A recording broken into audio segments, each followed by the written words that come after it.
राधे राधे, जय श्री कृष्णा।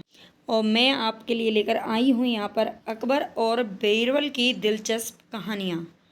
तो आपने कभी सुनी होंगी, तो बहुत ही मज़ेदार उनके किस्से रहे हैं जो कि कहे जाते हैं।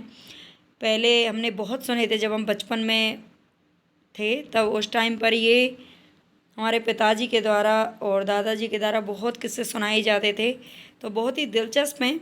आप भी बच्चों को या छोटे बहन भाइयों को सुना सकते हैं। उन्हें फ़ोन की या टीवी की आदतों को छुड़ाने के लिए आपको इस तरह की चीज़ें ज़रूर अपनानी चाहिए। तो यहाँ पर हम देखते हैं और चलते हैं आगे। आगरा के एक गांव में एक दिन एक विशालकाय भारोत्तोलक आया। भारोत्तोलक यानी जो वजन उठाने वाला होता है उसे बोलते हैं। उसने अपने सिर पर 500 किलो का वजन उठा लिया और अपने कारनामों से लोगों को आकर्षित करने लगा। उसे देखकर लोग रोमांचित होकर उसका उत्साहवर्धन करने लगे। तभी महेश दास नामक एक शरारती बालक ने सामने आकर कहा, अरे यह क्या है? मैं तो पर्वत को अपने कंधों पर उठा सकता हूँ, पर मुझे स्वयं को तैयार करने के लिए स्वास्थ्यवर्धक भोजन और 3 माह का समय चाहिए। गांव वाले राजी हो गए और महेश को घी मक्खन युक्त अच्छा भोजन मिलने लगा। 3 महीने के बाद निर्धारित दिन पर सभी गांववासी महेश का कारनामा देखने के लिए इकट्ठे हुए। महेश पर्वत के पास जाकर खड़ा हो गया। गांव के मुखिया ने कहा, किसकी प्रतीक्षा कर रहे हो? तो महेश ने कहा, पहाड़ को उठाकर मेरे कंधों पर रखने के लिए अपने आदमियों को कहिए। गांव वाले उसकी ये बात सुनकर सदमे में आ गए। मतलब सब सोचने लगे कि ये कैसा बालक है। कुछ दिनों बाद महेश दास राजा अकबर से मिलने गया। महल के द्वार पर पहरेदारों ने उससे पूछा, तुम्हें राजा से क्या काम है? महाराज ने मुझे बुलाया है, महेश ने उत्तर दिया। ठीक है, तुम जा सकते हो। एक मिनट। ठीक है, तुम जा सकते हो, पर तुम्हें अपने इनाम का आधा भाग मुझे देना पड़ेगा, पहरेदार ने कहा। महेश सहमत हो गया। कुछ महीने पूर्व ही अकबर जंगल की रास्ता भटक गया था।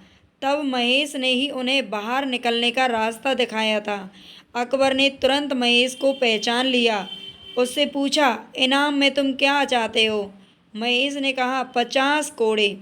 कारण पूछने पर महेश ने कहा कि इनाम मिलने के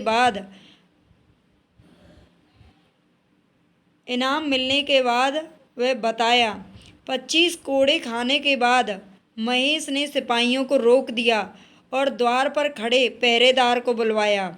इनाम पाने की लालसा से पहरेदार बहुत प्रसन्न हो गया था।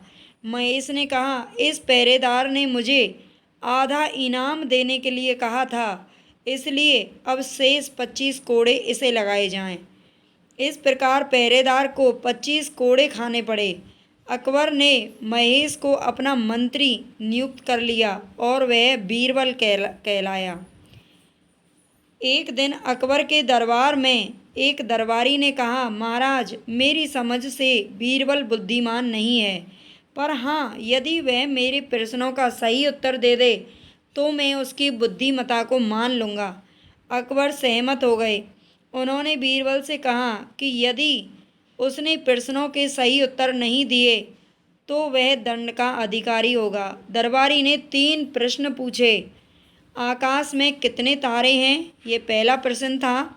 और धरती का मध्य भाग कहाँ है? ये दूसरा प्रश्न। और संसार में कितने स्त्री और पुरुष हैं? तो ये 3 प्रश्न बीरबल से पूछे गए। बीरबल तुरंत एक भेड़ लेकर आया और बोला, आकाश में उतने ही तारे हैं जितने इस भेड़ के शरीर पर बाल हैं। फिर बीरबल ने धरती पर 2 रेखाएं खींची और उसके मध्य एक लोहे की सरिया रखकर उसे ही धरती का मध्य बताया। तीसरे प्रश्न के उत्तर में बीरबल ने कहा, पुरुष और स्त्री की सही संख्या तो बतानी जरा कठिन है, क्योंकि दरबारी जैसे नमूने तो दोनों में से किसी भी वर्ग में नहीं आते हैं। शर्मिंदा हुए दरबारी ने बीरबल से क्षमा याचना मांगी।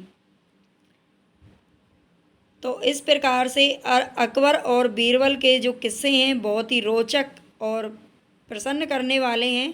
इस तरह के किस्से जब हम बचपन में होते थे तब सुनते हैं। आप भी अपने छोटे बहन भाइयों को या बच्चों को घर में सुना सकते हैं। और प्लीज़ चैनल को सब्सक्राइब ज़रूर कर लेना, शेयर कर देना। इस प्रकार की कहानियाँ और प्राप्त करने के लिए बेल आइकन पर प्रेस कर देना। धन्यवाद।